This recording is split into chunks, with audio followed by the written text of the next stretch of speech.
Derrel Jazz Johnson, the Gospel Herald, CitySportsReport.com, here with Kenny Albert. Kenny, how are you doing today? I'm good. How are you? Good, thanks. So you're the voice of the New York Rangers. Uh, Give us a preview into the 2014-2015 season for the team. Well, high expectations coming off a run to the Stanley Cup final last year, and right now 3-3, coming off 2 straight wins. And I think any team with a healthy Henrik Lundqvist in goal certainly can go as far as the Rangers did last year, and even hopefully win 3 more games than they did. But I think they have a terrific coaching staff, solid group of defensemen led by Ryan McDonough, Dan Girardi, and Mark Stahl.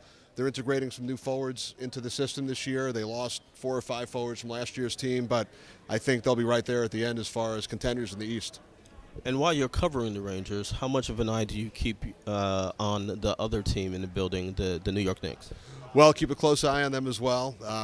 Filling in for Mike Breen on a number of games this year, so the basketball season starts a little bit later than hockey, so we had a little bit of a head start with hockey, but keeping a close eye on the Knicks as well. So what are your thoughts on the 2014-2015 Knicks?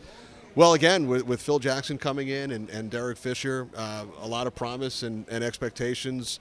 I know Phil has said that they certainly should be a playoff team this year, and you know we all know how exciting it gets around this building when the Knicks do make it to the playoffs. So hopefully that's the case come April.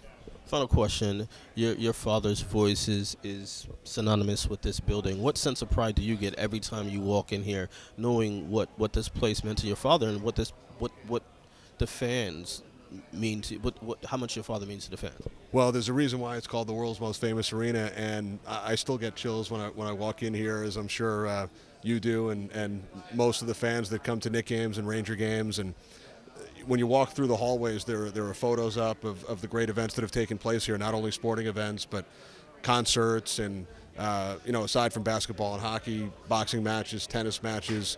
The Pope was here back in the early 70s, Ali Frazier, championships won by both the Knicks and the Rangers. So it really is such a special place. And, not many arenas where you have to come to the 5th floor to get to the ice surface or the court either. So I know when visiting players come in, that surprises them sometimes. But the other thing is teams always get up to play here. Visiting teams, especially if they're in the Western Conference, in the NBA or the NHL, that don't come in more than once a year.